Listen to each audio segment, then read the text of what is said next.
You're listening to Tapestry, a podcast by a music lover for music lovers. I'm your host, Kelly. Music is a thread that weaves a course throughout our lives. Join me on a journey to unravel that thread and bring you the stories behind what inspires musicians to create.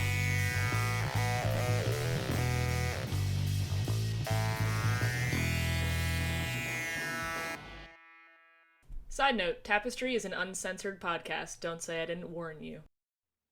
Welcome to episode 38 of Tapestry, where today's guest is soon-to-be-Nashville-based alternative rapper O'Brien.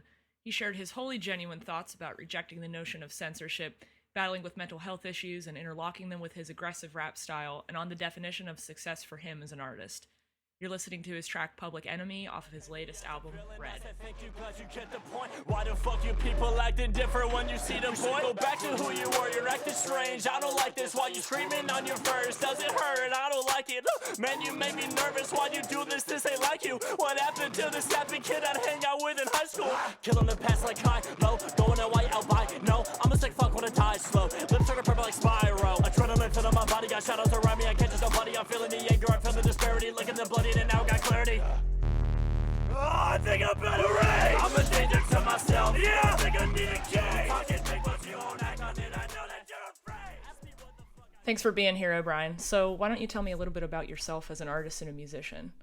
Right now, it's kind of tough because there's a lot of things going on behind the scenes and a lot of different ideas that I'm like constantly working with. But basically, I am an alternative punk rap artist. We kind of coined that name just because, I don't know, I've always had like a taste for more honest and provoking emotions through music, I guess I would say. Like as a kid, I would listen to the Beatles, but really only like certain songs, you know, like certain tempos, certain inflections, just different things that did things to me as a listener. That's always something I've chased. I make music. It's kind of like my therapy sessions. You know, I'm very avid about mental health and someone having an outlet. And unfortunately, you know, some people don't. Some people are afraid to pursue certain outlets or try things. So for me, it's like, you know, I kind of want to either start that cycle or just be that for someone, you know, because people have like talked to me about it before. And they expect this curtain and this really just extravagant kind of approach and reason. But really, it's just like I listen to music the same reason you guys do. You know, I have more of a position and I let it take more of a toll so I can be in that cycle. That's a hell of an introduction. That gives me a lot to work with too. When I was researching you, I found it extremely interesting that you actually started off doing dance, correct? Yeah. Oh boy. No, this is what it is. Well, that's the history. Hey, you knew I'd ask that question. It like ballet, like, I mean, what kind of dance and how did that sort of start your eventual musical career? As far as, I'll start with the origin, just because that's like a more of a cooler way to like, you know, I used to dance, but like, give me a second to explain myself, not just, yeah. I think it was Michael Jackson. I was obsessed with the moonwalk and teaching myself that and watching him perform and just, you know, that art being showcased. And I was like, this is awesome. And then I think honestly around that time, certain movies like Step Up and all these kind of things started coming out, and it was just becoming more of a spectacle. And I forget what grade I was in exactly, but I remember just one night, similar to how a lot of things go in my life, to be honest, just talking to someone, whether it was my mom or my brother or whatever, and just being like, I think I want to dance. And then there was a school in my town and just kind of started with like the basic stuff and then kept at it for 5 years. I did contemporary and hip hop and some lyrical like training, but never anything too serious. And from there, eventually, you know, people started leaving, people started growing up. You know, you're going through life and different school years and different things are happening. And I was more attached to, like listening to the song itself, like when the instructor was like, okay, so we're going to use this one for your routine, and just being able to like listen to it and feel each pocket, each rhythm, just all of these different things that make a good song, in my opinion. And then eventually, I was also at that point where I wanted to leave. But because of dance and, being on stage at such a young age and being such a young kid pursuing something like that, I was just more attached to music that way. And from there, just kind of experimented and started, started building certain ideas, and now we're here. Interesting. Now, do you play any musical instruments? I can play the ukulele, and I can make my way through. Party Yeah, pleaser? right. Yeah, the sad kid with ukulele. That's like this generation's like college douche with a guitar. Here's Oh Wonderwall. God. Yeah. And then I can make my way around piano. I can hit a few triads and a few scales, but I'm not good at it. Okay. Well, I always ask anyone who's on my show, like, okay, where did you get Yeah. your start? That sort of thing. And I have to completely admit, I was really nervous about this interview because I've never interviewed a Mm, rapper before, and it's not a genre that I am uh, well known for liking or really that yeah. into myself. So I had to do kind of a crash course research with people who are involved in rap and Yeah. rap history. But I always find it interesting that maybe people who listen to more like electronica and pop Hmm. and metal find rap to be, it's kind of a musical, Yeah. like it's beat based, not necessarily melody based. And I always kind of think it's strange that people feel like those two things have to be separate. Like you can't appreciate the music underneath your track or Yeah. your flow or your lyrics. Like it has to be one or the other. So I just thought if you played some other musical instrument, it might have kind of influenced like why you chose to go down the rap path as opposed to being like a professional cello player or Yeah. something. So I know you taught yourself Logic Yep. Pro, right? At some point? Okay. So how did you end up taking the musical influence you had from dance and kind of synthesizing it in okay, this is going to be the direction Yeah. I go. I'm going to write beats and lyrics instead of like playing guitar in a band or something. There's kind of two sides to it. There's, being completely honest, YouTube. I'm still obsessed with that platform. I'm obsessed with Hmm. just the reach that it has. I'm always on YouTube, and I've been on YouTube ever since I was a kid, really. And I don't know, you kind of go down certain rabbit holes, and then all of a sudden you're watching a beat making video, and you're like, how the fuck did I get here? And then I don't know, it was just one of those things where it kind of stuck out to me, and always being obsessed with music, that led me there too. And then also, I I've been using writing all my life to just get me through things. I've kind of just had this awareness instilled in me where it's like, okay, I'm upset. Um, I can't talk to anyone right now because, I might start crying or this, and this. I don't really know how to articulate how I feel yet. So there was something about, tapping my thumbs on the screen or just focusing on like the strokes of the pencil and just kind of getting down how I felt in that moment. And I did that a lot throughout my childhood and just growing up. So it was kind of getting to this point where I know that music does something to me, period. A lot of people were like, "Oh, you're not dancing anymore. I thought that was going to be your thing." And then never realizing that you make up a dance for the song, you tell the story differently through Hmm. that lens. So now it was just a point of going to the other side of that story, and just different things kind of just led me to this narrowed down, stronger path. And yeah, I mean, a lot of it was just always writing and just being completely like open with like how I felt and just honest about it. Were you writing a lot of poetry or like short stories all over the place? Just What type of Um, writing? I mean, honestly, a memory that stands out is like being in third grade, and teacher was just like, okay, so here's a writing assignment, blah blah blah, because it's school. And I remember raising my hand and being like, can I write a song? And then everyone like turned around and looked at me weird. And it was shitty. It was so bad. But ever since that point, there was just something about creatively writing. So I took a few creative writing courses. I pursued poetry a little bit, but I didn't like how like algorithmic it was, and how like there's this many syllables and this many things and this and this per line. And I don't know. I felt more attached to it in like a juvenile way of just like whatever is the normal and whatever is required just goes out the window, because this is about emotion and this is about telling a story and just captivating a listener, whatever. But yeah, I've kind of always had my hand and my mind somewhere like around writing and stuff like that.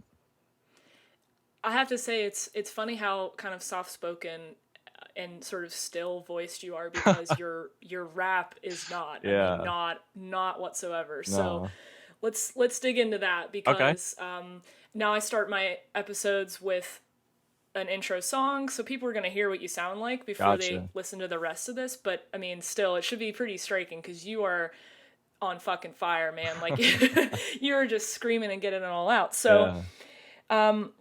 and I also know your Instagram handle is Tortured Him. Mhm. So there's certainly an aspect to your music that is really aggressive, really like just savage in your face, and Yeah. I'm definitely struck by the duality. Yep. So when you're working on new stuff, is it like, okay, I'm just in a certain mood, I'm in a certain position in my life right now where I'm just most of the time angry, or I'm most of the time depressed, and it's speaking to me, so I need to get this stuff written down? Or are you able to like conjure up that feeling when you're actually having a good day Mm. and just let it out?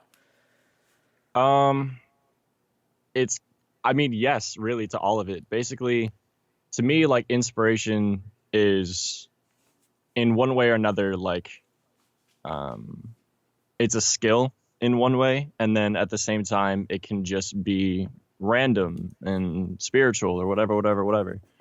But, I could be having a great day, and then I'll see a billboard that says one word, or I'll hear something on, the radio, or my friend says something, or just any observation like that. They can really just kind of, like flick that match. And then what you were saying before about how just constantly being in that place. When I was saying that I'm very avid for mental health, it's because mine is it's on that spectrum. Mm-hmm. Depression actually runs through our family bloodline. So I was born with like broken neurotransmitters and stuff. So in a way, I'm always feeling, that. But yeah, a lot of the music that is coming out now, and the album that just came out, I wrote and made these songs, majority of them, I think 5 or 6 out of the 8 on the album, like a year ago. Because my process is either write or make the beat, and then really like construct and build that idea per song. And then the recording process only happens when it's like, okay, now I actually want to start planning the release. Because I find that if I focus on the recording too early, that process too early, then I'm more worried about, was that a good take? Did I get all of the words Right. down? Did I get that line? And that kind of evidently like blocks off that creative, like ever flowing process. Because there are times where I can write or make a beat every day that week, or there are times where I just got nothing and something will come to me, sporadically. It all just depends. But I think what I've done like over this course of time with actually like, okay, this is my career. I've gotten better at like the sit down at the desk and let's get to work. Mm-hmm. I always find that so amazing that a lot of artists can just, it's almost like they can just turn on that faucet. Like, Yeah. okay, I have to sit down at the desk and be a professional musician today. Yeah. And I imagine that that's very hard to do when your art is so drawn to your mental state, or so Mm. connected to your mental state and the challenges you're facing with mental health. Like, I too struggle with different mental health challenges, and Yeah. some days are great, some days are terrible. Mm-hmm. I can't imagine on a terrible day just being able to go, well, you know, album's coming out in a month, I guess I better finish it. Like, that sort Yeah. of shit. That's pretty unreal to me. So, in your own words, I forget which song it is, forgive me, but Mm-hmm. in your own words, you're a troubled soul. And Yeah. I guess if you were to ask your friends, like, oh, is the O'Brien they know as their friend the same as the O'Brien that you're rapping as? Would they Mm-hmm. agree? Or is that kind of a reductive question, I guess? Like, if you're all O'Brien, really? It's a tug of war. I've actually had friends leave and like fight with me because, I never went to college. I still haven't. I've taken 2 gap years total. I don't plan on it, to be honest. Mm-hmm. But in that time span, all my friends or whoever I know, whatever, they go to school. They go to different states, different things, blah blah blah blah. And it's like, oh yeah, we'll FaceTime this and this. No, you fucking won't. You're gonna Yeah. drift apart.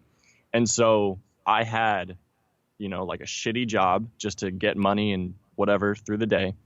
And then I had music. So I went so deep into this rabbit hole that a very close friend of mine, we actually like just, like broke up, Mm-hmm. um, because it is, they're like, this isn't the dude that I hung out with that summer. This isn't the guy that, like I want around me. But what they don't realize is, it's kind of is always in the back of my head. A Mm-hmm. big thing about me and the music I make is in some way or another, every song is honest and every song is how I feel. And then also playing into that fact, assuming that other people feel that same way. There are a lot of topics and different things that can correlate with this sound, particularly of this album and of this music, where, talking about death and blood and this and this and this, and people skeeve and they look away, they turn their shoulder, they say, oh, that's not my style or whatever, but yeah, keep at it, good job. Right. But it's like we all have that ability instilled in us to kill, to do whatever, obviously, of course we're not going to, but that's in us. And I Mm-hmm. find that very interesting because that again goes along with like, are you being honest? Are you really saying how you feel? Are you really just laying it out on the line and just getting that out, Mm-hmm. So the whole O'Brien identity is just, at this point, it's just like an accumulation of every intensity, every emotion, every memory, just everything that I kind of either keep locked away or everything that I'm afraid of, everything I don't want to be just as like that normal human being when the show's over, when the light's off, when someone comes up to me on the street. I'm not going to be like screaming in their face and like Right. going nuts. It's going to be like, hey, man, what's up? But yeah, the duality is just, it's just like it's there for it to be there for me, but also in hopes to relate to everyone. I phrase the album where it's like, it's every bad day I've had. And from that, it's like, okay, you had a shitty day at work, customer was pissing you off, or something's going on at school or at home, whatever it may be. But it's like, you're angry. You want to start a riot. You want to throw stuff in your room and just see it all burn. So here's something that you can know. One, you're not alone in feeling that way. And two, here's what you can occupy yourself with instead of actually doing those things. That is a fantastic way to look at it. And I respect that a lot because I can relate. Like, I'm a visual artist, and I used to Yeah. draw really violent, dark things as a Yep. kid. And I like remember showing my parents drawings I made, and I was like, "Don't worry, I'm okay. You know, Mhm. I'm not. Mhm. You don't need to put me in a mental hospital." Like, Yeah. but it's weird because I But think even that's our exactly. society, Yeah. yeah, it's like they expect that you're not allowed to show that. Mhm. Whereas my mom goes, "Yeah, I'd rather you draw weird, violent stuff Yep. than you actually go out and do the weird, violent stuff." That Now, stigma and just that y- societal way of living to me is just fucked, and it's not fair, and it's oddly controlling. It's oddly mhm, conformative, where it's, follow this path and be this kind of person. And like we're afraid to cry in public. mhm, Like 9 out of 10 people are afraid to cry in front of someone. That's fucked up. right. So it's kind of like, how do we break that down? And to me, it all boils down from experience to memories to this to this, but it all leads to emotion and what that can do to a person.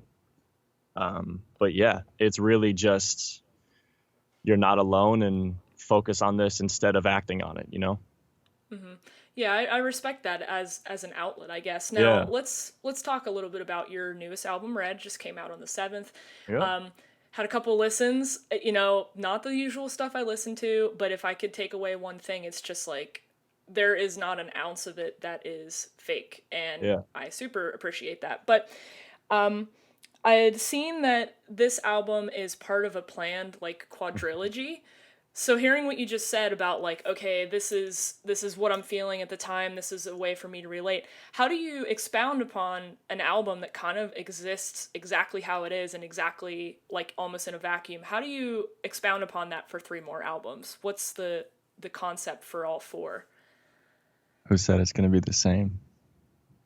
Well, no, I didn't. Ah. That's what I want to know. Like, do you have like the skeleton for the other 3, or how's that Yeah. going to work together? I don't know how much I can say, but it all correlates. It all, um, here, I'll put it to you this way. My brother, him and I are very close knit. We haven't always been, but over the past, I'd say 5 or 6 years, we've just become more than like blood related. He's my best friend and this and this, and being in the same house as him, at least right now, as a blessing as that is, he's always around in some way or another when I've been making these songs and going on this journey. And he described Red as just, a therapy session, Mm-hmm. but in a certain light. And I think all of the music in one way or another is a therapy session. Even if I want to go concept based and explore someone else's perspective that isn't mine, but just to try and tell that story and get that out there, it all leads back down to emotion. And when I feel a certain way, when I think a certain way, when I reflect a certain way, there's that automatic correlation. I'm not really concerned of, does this go hard at a party? Could you Mm-hmm. put this on your car? To me, I don't give a fuck. If you're attached to it, you're gonna play it at a party. You're gonna do this. You're gonna do this. Um, that sound, that rage, it's made its way through culture. Like Mm-hmm. rap and whatever you want to call this project. Like that's the new punk, and it's kind of just taken over everything. So I feel like I'm at a point in time, in culture, and just growth with myself to just get everything out and then go from there.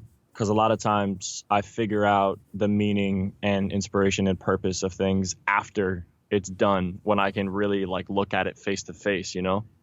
Um, but as far as different sounds and different ideas and different things to expand upon, I feel like that's just me as an artist, and I feel like that's every artist, as taboo per se as that could be. But I feel like there's always going to be that next step, for a creative mind, because you're never satisfied. You always want more. You always want to keep going. You want to see what else you can do. And honestly, I'm not concerned about keeping that same sound. I think,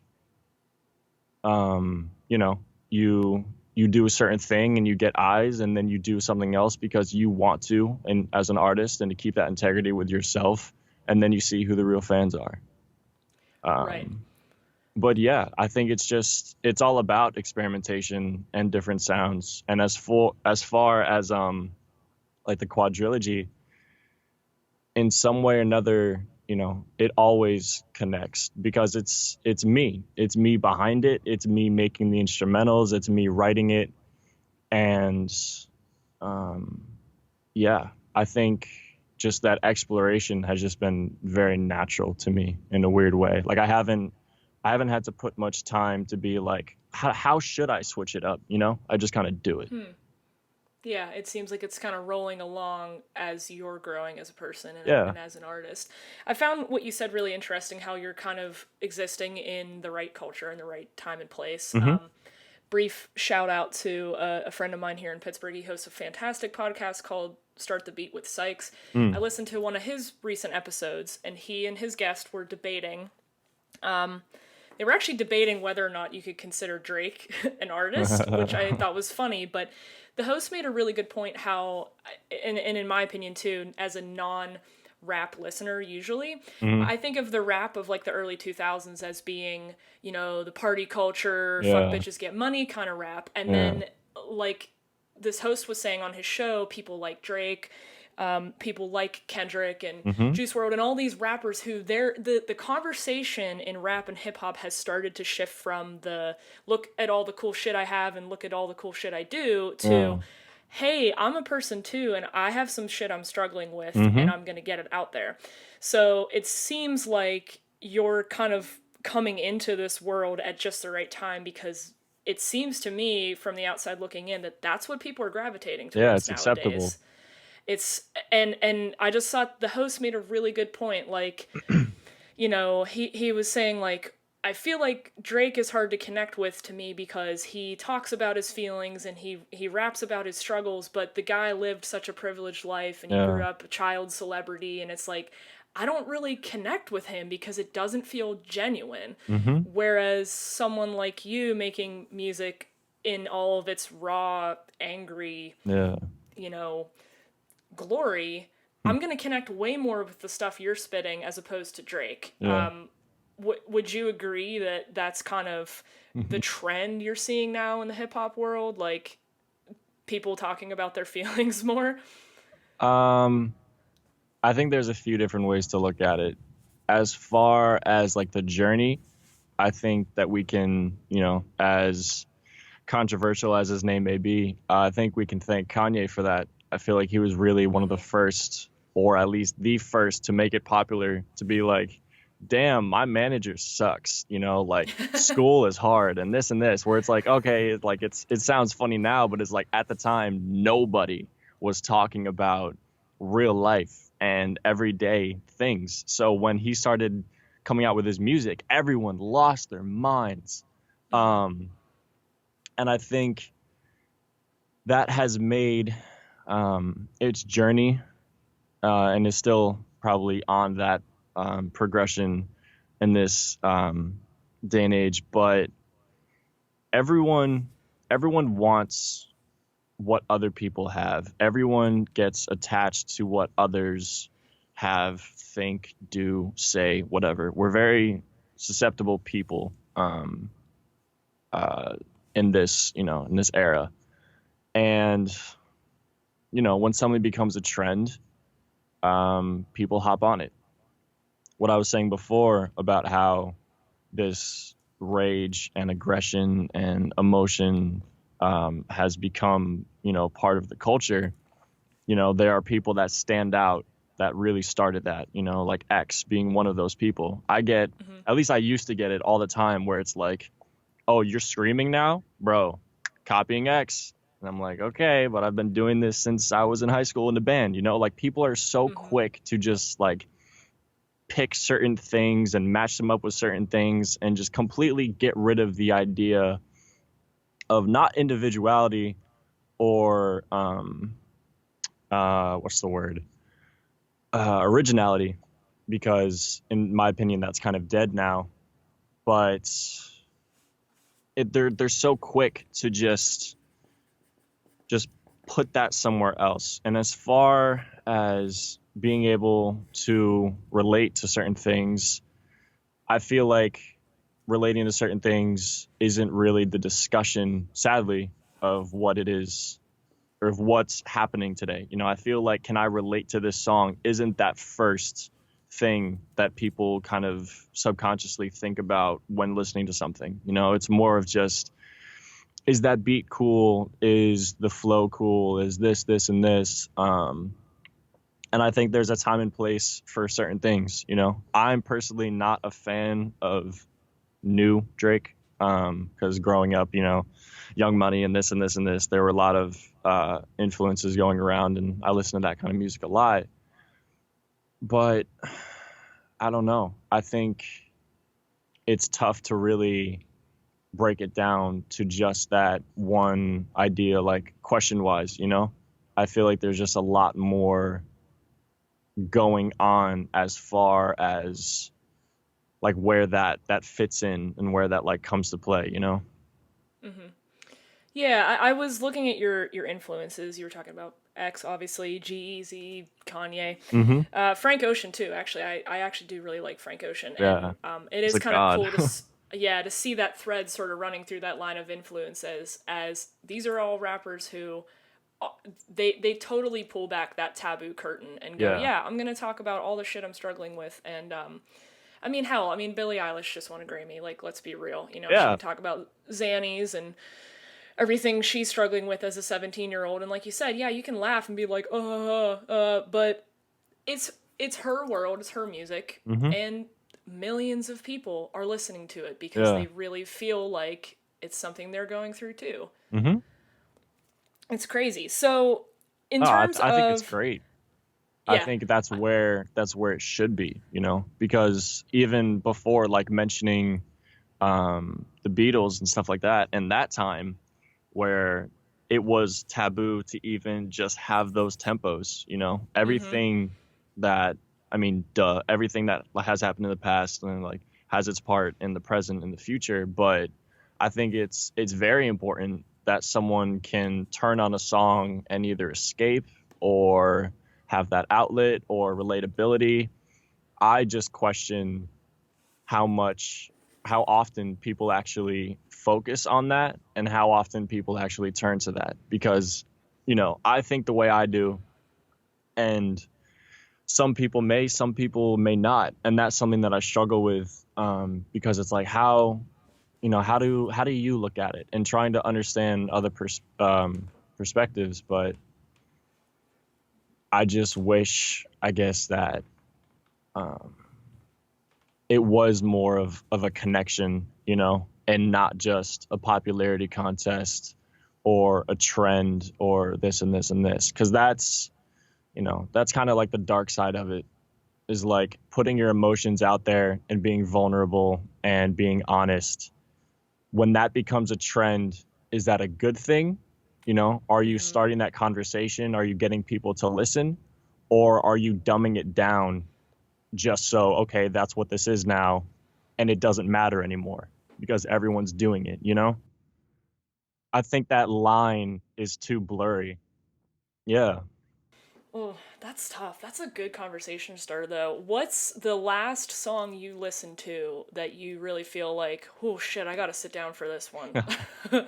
um uh okay. So it's not gonna be like present or anything like that, like from, you know, like this year or whatever. But I was That's packing, fine. yeah, I was packing last night, and oftentimes I try to either force myself to reflect and really take these moments in, or they just kind of happen. You know, packing a suitcase that I bought in order to travel when, as a kid, you know, I never really traveled. So it's like, okay, holy shit, this is big. You know, I'm getting on an airplane tomorrow in order to play shows and network and meet my team. And this is happening. And I was really taking that moment in. And I was like, okay, I'm just going to listen to some music and, you know, just get through this packing because who the fuck likes that? And I don't know. I think I was on YouTube actually. And I just threw the AirPods in and like the suggested feed, and good old My Chemical Romance came up.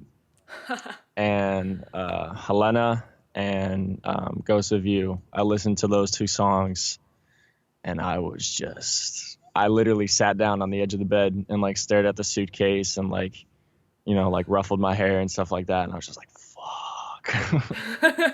Just like a movie moment right there. Oh yeah. Yeah. It was just like, holy shit. And then just a lot of emotions and a lot of uh, just being in awe. Because to me, it's the little things, to me, in my head, I'm not even in the underground scene, I feel like I'm still very, very low on the idea of like stature and status and fame and whatever. So it's the little things that matter, like getting texts from people that used to bully and tease me for music, being like, "Hey, bro, just heard the album. This is crazy. I believe in you. This, and this." Like those kind of moments where it's like getting texts from people that never supported me that support me now, packing that suitcase, having a manager, and this, and this. But yeah, it was those two songs. Well, before I kind of segue the conversation into why you're packing your suitcase and moving, that made me think, and I've asked this of some of my previous guests, but what do you consider the definition of making it? I have always craved an audience. Ever since I was a kid, I was actually talking to my mom about this. We get into these little late night talks where it's just kind of like, how was your day? And then it leads to like, how are you currently? And a lot of them are just like holy shit moments and taking things in and this and this and this. And ever since I was a kid, I've been tenacious, but in a good way, ambitious, driven. If I want to get something done, I'm going to fucking get it done. And having that goal ever since I danced, like pretending that there was like an audience in my family room and just like busting out moves. um, but yeah, to me, it's having a fan base. It's having a support system, and it's not being scared or focused on the numbers.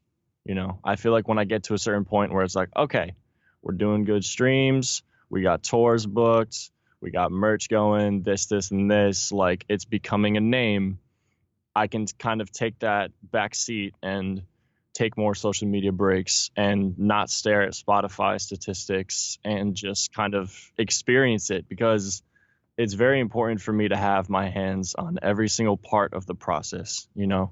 I don't make all of my beats, but I make majority of them. I write all my songs. I tell all the stories I want to tell. I come up with different things to post, and all of like the videos and stuff like that have come out. Those are all me just kind of coming up with the concepts and, directing them. But it's very important for me to be present and be in control of as much of the process as I can be. And something that is just out of my hands happens to be the numbers and streams and followers and likes and comments and retweets and this, and this. And I'm excited to be able to just kind of kick my feet up and be like, I don't need to stress about that shit. I think that's my idea of quote unquote making it, because I know I'm never going to be satisfied. The people that influence me and the people that have just kind of been the idols and ones that I look up to, G-Eazy, X, Kanye, Frank, those are the people that are like, let's keep going. G-Eazy would be in an interview, and I think it was When It's Dark Out just came out, and that was his sophomore album, I believe, and he had like a headliner tour. And then they were like, oh shit, you're headlining a tour, this is great, what do you got planned for next year, any new albums, this, and this? And every single time he's like, I want to be a superstar, I want to be worldly known. And then next year he's selling out Europe. There's that drive instilled in me. But I think the idea of making it is when I don't have to stress or worry about it, where I can just kind of experience it And then the other side of that answer would just be the audience. I love the idea of having a fan base. And I know I have fans. I get messages and I talk to them and this, and this, but it's like, to me, it doesn't feel big enough, It doesn't feel impactful enough. It's not where I want it to be yet. But I think those two together would be like the Venn diagram answer of like making it. Yeah. Well, I have to say, when I posted the guest announcement that you'd be on, I don't have much of a pool, to be honest, but I had people coming out of the woodwork. They're like, "Oh man, O'Brien, he's the homie." Like, I just, What the fuck? You definitely have like some little underground people that must have found the hashtag and I followed didn't it. know that. Yeah, randomly. So there were some Alright. people. I know you have the little blue heart thing going on. Yeah. On social media. I really like that idea. Yeah. Where did that all stem from? Being inspired by X, probably first and foremost. He did a lot of Instagram stories and just, everyone have a good day. I wish the best for you. Be safe.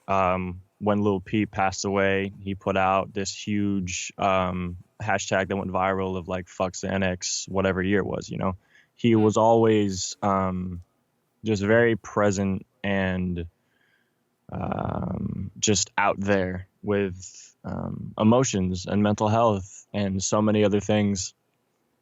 And to me, it's like, that's great, but there are those people that would follow him, because it's like, oh, he made Look at Me, they're not going to be as attached. So I was thinking to myself, like, what can be narrowed down, like that idea narrowed down, but into something that you can get your hands on and is palpable and is common.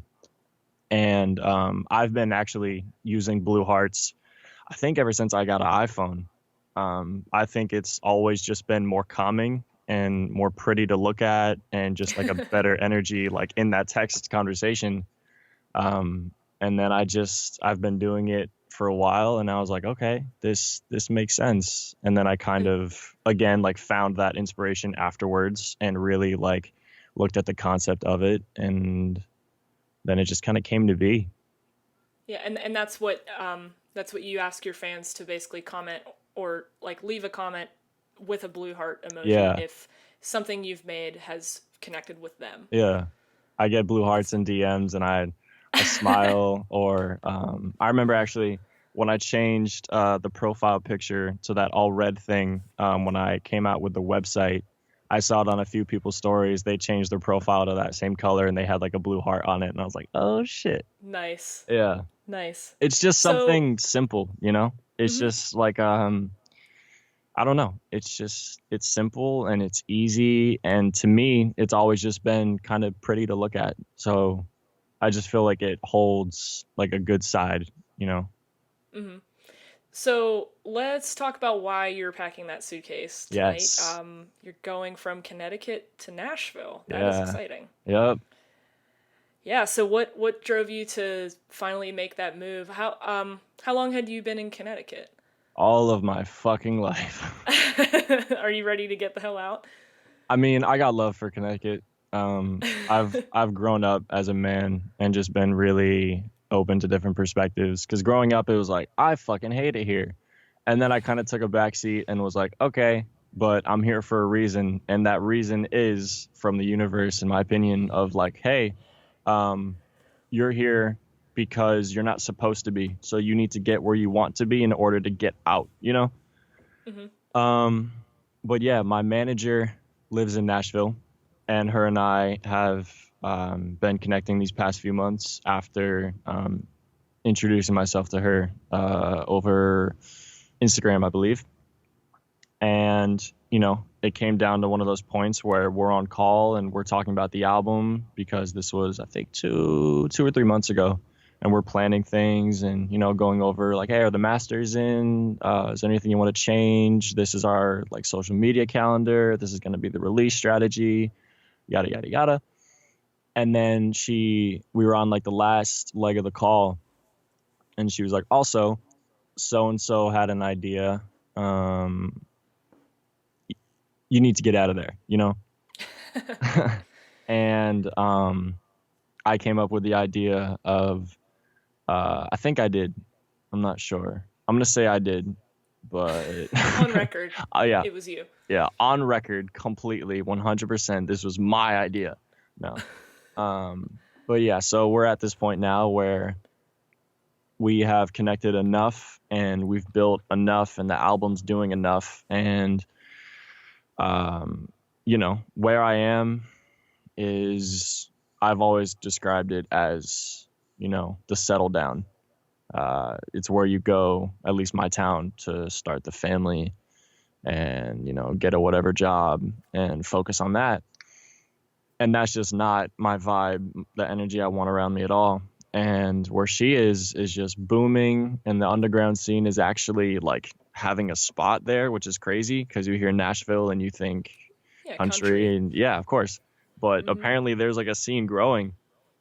So it's just perfect timing to just get down there.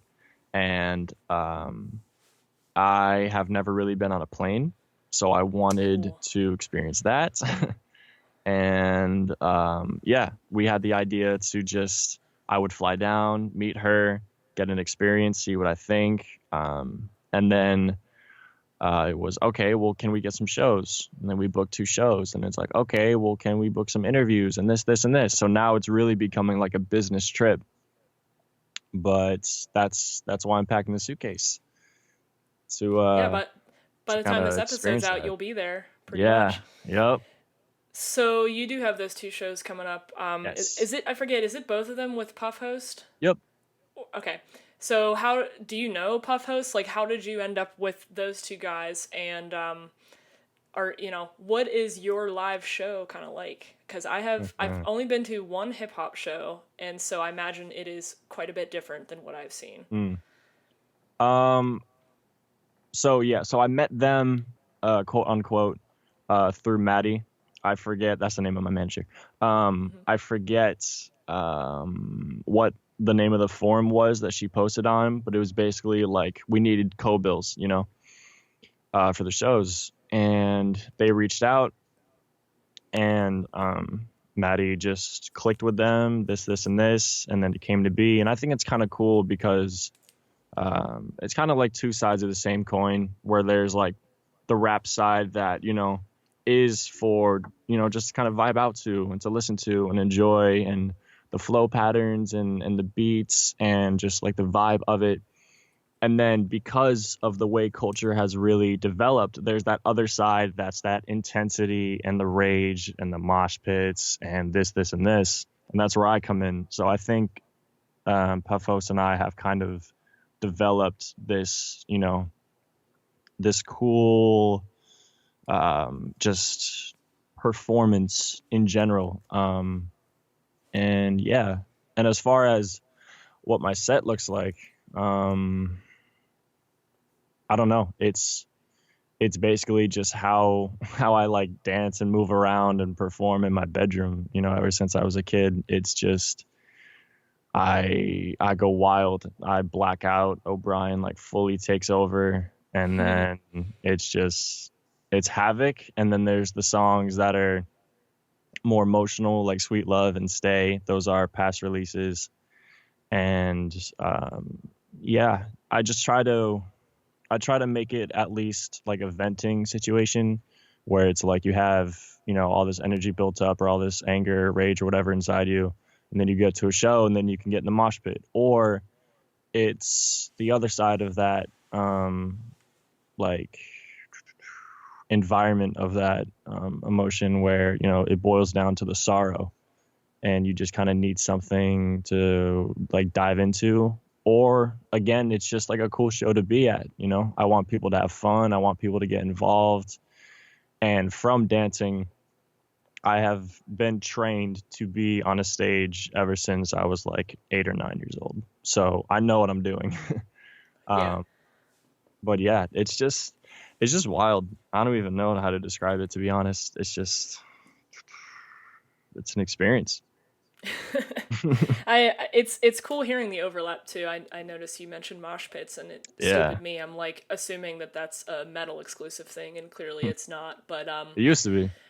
yeah, Yeah. yeah, and I think in talking to other people too, like there's always this balance you have to strike between, okay, you don't want to make people uncomfortable that Yeah. are at your show, but at the same time, maybe you kind of do. Like you Yep. know, your music and your lyrics they're uncomfortable. Yeah. They're aggressive and they're uncomfortable. So, is it sort of a goal of yours to maybe reach someone in an unexpected way? Like if someone just happens to show up on a Tuesday night show and Mm, they're like, "I'm not sure what I'm getting myself into." mm. Is that a primary goal of yours when you're performing to see if you can kind of change someone's mind on your stuff, like on your vibe? Honestly, I don't really think about goals or kind of like a checklist, you know. I'll like Mm-hmm. plan a few things for a few songs and, you know, a few intros and this and this and this, but it's really I just kind of let that music take over cuz once you hear your own songs that you've been crafting and practicing and creating on those loud speakers, it just there's something about it, it just kind of takes you over. But as far as just like an everyday person walking in and then, you know, try to get them to stay there, I haven't really found an issue with that. I think I take a very leader esque like role. I'm very Mm-hmm. directive with the crowd. I'm very present and tenacious and ambitious, like I was saying before. I don't know. I've never had an issue as far as performing with crowds. I love it. The only thing I worry about from the crowd is what they'll give me. You know, I don't really worry about what I'm doing. It's what they're doing. Yeah. But because of the way I perform and the way that personality takes over when the song starts, they join in. You know, if I start screaming on the mic to jump when the beat hits or to start a pit or to open the crowd up so I can get in there and we can mosh together, it's going to happen. If it's Mm-hmm. slow song and my voice is cracking because the emotion is just filling through me and I tell everyone to put their hands up or their iPhones with the lights, people do it. Um, I don't know. I think there's this instilled I'm the viewer and you are the entertainment relationship at a performance, and that can either be a good thing or a bad thing. And I don't really let, you know, ego slip into the performances. I think it's just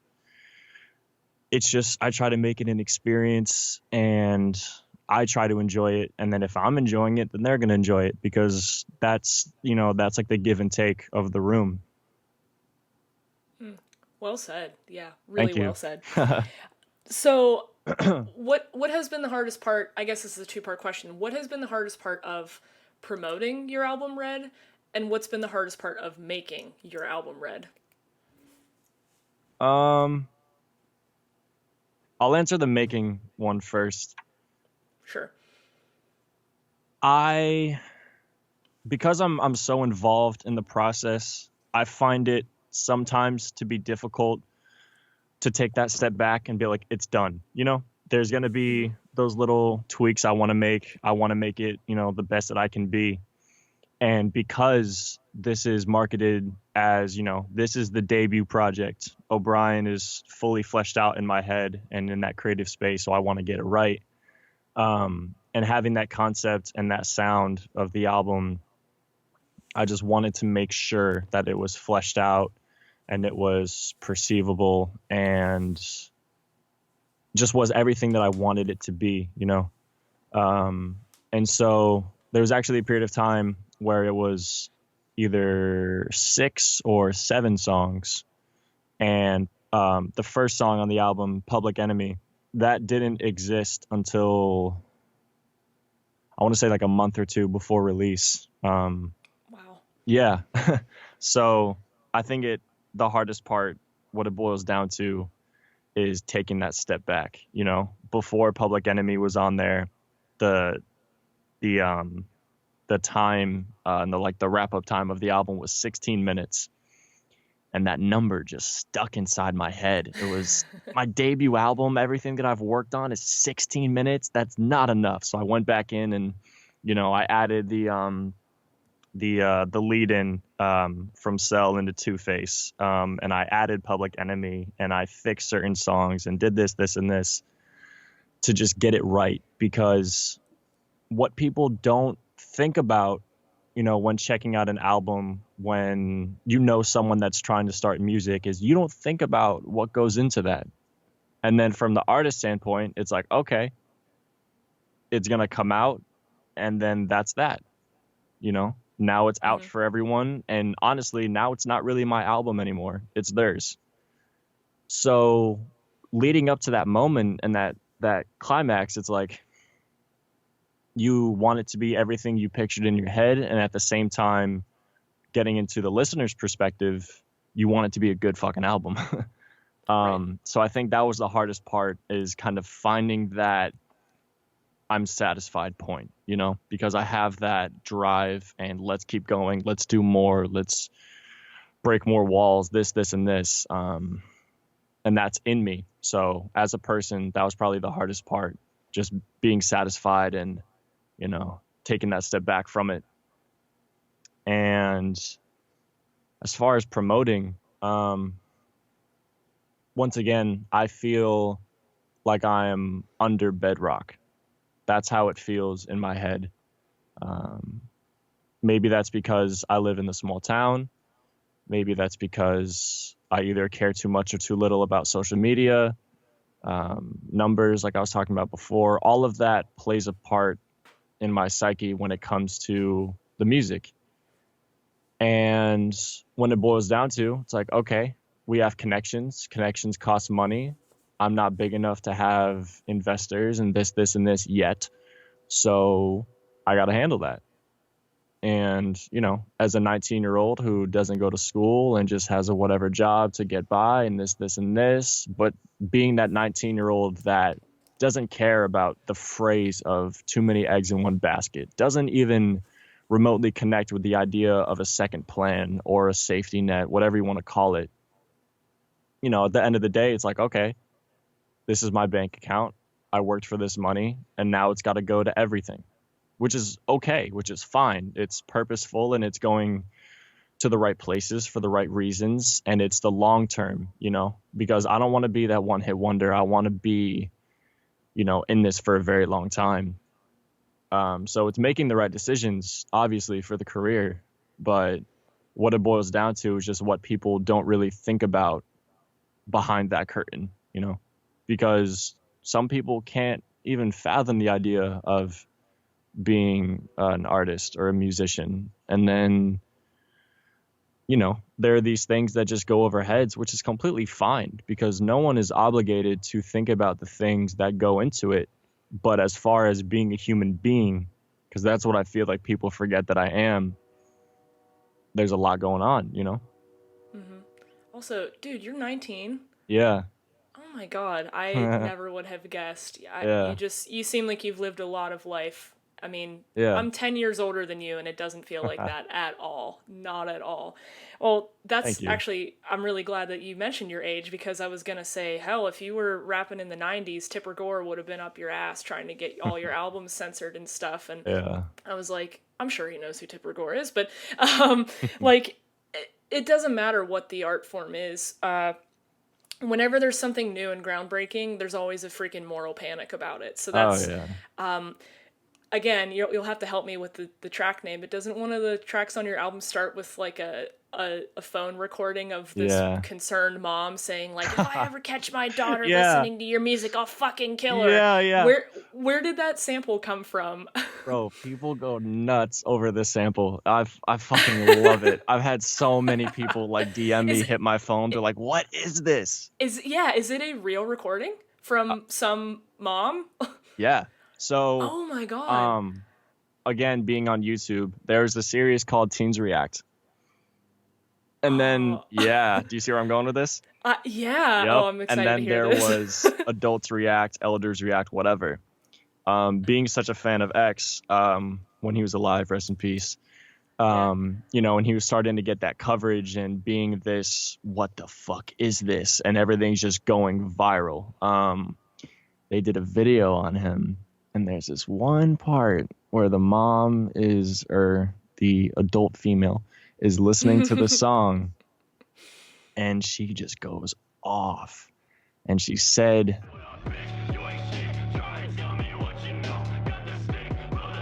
Can't think of any other better way to get your point across. You have to be vile and disgusting. It's Yeah, I know. He's just too much. So many words you can use to He's get saying your point such across. despicable things. Oh no. Disgusting. Go fuck If I herself. find out my kids are listening to this, I'd kill them. I don't give a fuck. and I was like, whoa. Like, okay, this really struck a nerve. Like, you're gonna kill your kids? Like, obviously she's not going to, but like saying that you would, that's how much you dislike this? And I was like, it definitely hit me that way too. Yeah. Again, because this, your music is very striking. It's very aggressive. Yeah, It's yeah. explicit. It's everything that, well-to-do mothers don't want their kids listening to. And I admit, I've come from that prudish background before, so I'm sitting here with headphones on, and yeah, when that started, like, just the way her voice kind of drops, like, Yeah, I would fucking it's kill haunting. her. It's weird. It's haunting. It's really weird. and I heard that, and literally all of the songs on the album are just samples, I'm not on the piano, I'm not on the guitar, I'm not on the synths. I find sounds on the internet, and I contort them, and I find ideas, and I put them together. And so me having that approach, that's already part of the process. I heard that line, and I was like, this is perfect. Because, like, I honestly think it was like 2 days before I made Face Down, and the first line of it is, I don't give a fuck. And I was like, oh, this is going to be ridiculous. And I downloaded the MP3 file, and I did this, and this, and I contorted it and put distortion and this, and then, yeah, it just, that when that drop hits, I love that so much. Well, you're amongst a crowd of very legendary musicians who've had their shit censored by everyone, Fuck Dixie Chicks, the Beatles, Marilyn Manson, Slayer, everyone has had, everyone's had a problem for one reason or another with things that make them uncomfortable, and so I totally respect what you're doing. Thank you. Now, so I'm trying to think of sort of, questions to kind of tie this up with, but it seems like, you're taking I don't want to say a huge risk, but you kind of are moving cities, just trying to get your music career started. What are your big goals for, let's just say, the next year or so? The one thing that really sticks out in my head, because it's like when I hear that question, there are lots of things I could say where it's like, oh, I want to tour, I want to book more shows, I want to hit this number, I want to have these many followers. But what sticks out in my head is the only fan, like, in-person reaction I've had was actually in my town. I think it was someone that just went to a different school or didn't know of me, whatever. I was in this, this deli, this mom and pop shop deli, and I was walking out with my friend, and this dude looks at me like he saw a ghost. And I'm kind of weird in public. Like, I say to myself, anxiety, all that. So I'm looking at him. I was like, is he okay? He's like, you make music, right? And I was like, huh? He's like, you're O'Brien, right? I was like, oh shit, yeah, what's up? And my goal is, I don't know if I'm going to be able to come back for Christmas. Something is just telling me that I'm going to be, in that van or on tour, doing shows, just busy. So my goal is the next time after I move that I come back to my town, everyone's like, oh shit, that's him, I want that, like, there he is, because I'm not expecting that everywhere, but at least, like, where I'm from, I want people to kind of, like, take their phones out and come up to me and this and this and this. And it may be egotistical or whatever the fuck, but at this point, that's probably my biggest goal, is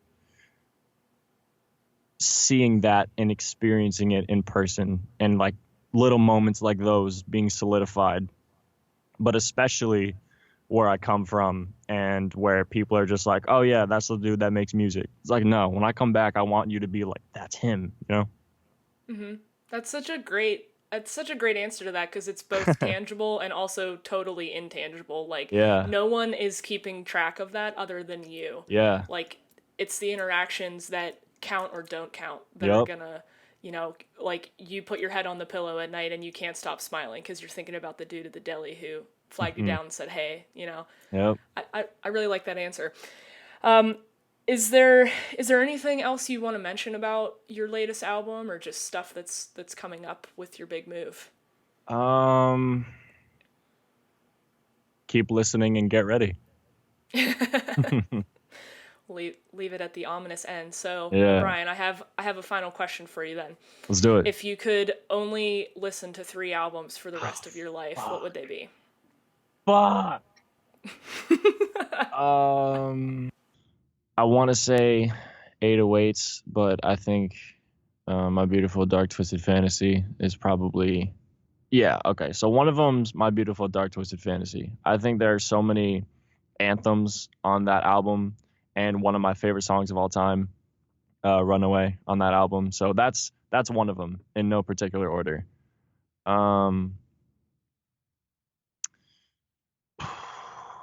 See, this is fucked up because I'm gonna be like laying in bed tonight, or I'm gonna be in the shower, and I'm gonna be like, should I have said that one or not? I get that all the time. Yeah. Okay, I'm sticking with that answer. So that's one of them. I'm gonna go Blonde by Frank Ocean. Great album. That's one of the best albums. I've taken so many car rides and just kind of pass the time, be like, okay, I'm gonna be there in 30 minutes, whatever. So I'm at this song. I love that album to pieces. I think Frank is just something to be beholded, you know. Yeah, so we got those two. He's definitely an artist that can bridge the gap between like hip hop heads and Yeah. non-hip hop listeners like me, and I'll listen to anything by Frank Ocean pretty much anytime. He does it just effortlessly. And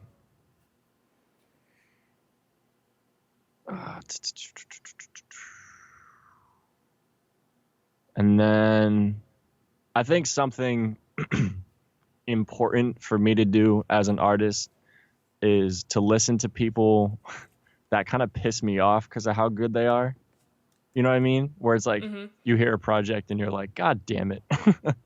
Right. So, Might as well quit my instrument and quit everything I'm doing. Type of good. It's just like, fuck. But at the same time, it's like, oh, I want to be like that. I want to make a song like that. So I think it's a very important thing to listen to those kind of things. So for my top 3, I'm going to say Blonde, My Beautiful Dark Twisted Fantasy, and Flower Boy. Flower Boy by Tyler, the Creator. Okay, gotcha. I'm not super familiar with his stuff. He's such an interesting artist, though. I've watched like interviews with him, and he just always like he's so weird. But oh yeah, like he's so himself. Weird. Yeah, I think he's really knowledgeable about music and stuff too. That guy just has like an encyclopedia brain. Yeah, I've watched. Okay, so I know we're kind of like trying to wrap up, but just one thing I want to say, just 'cause I've always wanted to tell people. During this come up stage, you know, I've watched countless artist interviews, album breakdowns, beat breakdowns, tour documentaries, all of those things. And Tyler's have always stuck out to me because he'll talk about a sample or progression that he made or harmonies on the album. And then he starts mentioning just like Stevie Wonder and, you know, like different artists of like years ago. Just, I don't know. The dude is just baffling. But yeah, no, that struck me too. I forget the guy's name. He's the really weird little brunette Canadian dude who has a music podcast where he just like totally out of left field asks people stuff. And I guess his kind of calling card is he always does really, really good deep research on his guests. Yeah. And he'll find out like what their favorite long lost album is, and then he'll buy it on vinyl and give it to them. And when he had Tyler, the Creator, on, God damn it, I don't remember this guy's name. Nardwuar? Nardwuar, yeah, thank you. Yeah, I got you. And the episode with Tyler, he hands him this like Austrian proto-progressive rock album from 1974, and he's like, "Oh yeah, I love this album, man. Thanks." And I'm like, ridiculous. What? Yeah, he's nuts. Yeah. He's absolutely nuts. Like, I hope to be as knowledgeable about everything that influences me and my craft as Tyler, the Creator, is someday. 100%. And it's kind of tough because it's like on my bio, I wish I could just list so many artists that like have influenced or inspired me, because I think about that a lot. I mean, especially like with, you know, my answer of the 3 albums, there's so many artists where I'm just like, you know, they just did something to me. But yeah, Tyler the Creator is, to me, he's like on Frank's level. It's just ridiculous. And that album, Flower Boy, is just from front to back on shuffle, however you listen to it, it is just perfect. Yeah. Gives me another album to check out, because I'm not super familiar with his stuff. But wow. Well, O'Brien, thank you for joining me tonight, and I really hope that your first flight goes well. I'm excited. The worst part's waiting in the freaking security lines, honestly. Yeah. So hope you make it there safe. You'll be good. So, but yeah, thank you for joining me. I really like a lot of your perspective on stuff. Thank you. It was, see, as scared as you are of flying, that's how scared I was to talk to a rapper, and then it turned out to be great. So, yeah. You don't gotta be scared of nothing. Nah. Okay, everyone, hope you enjoyed my interview with O'Brien. I'm sure he has made it now to Nashville safely. So if you want to check him out on all his social media accounts, obviously look up O'Brien. That is actually spelled with a 0-Brian, 0 Brien.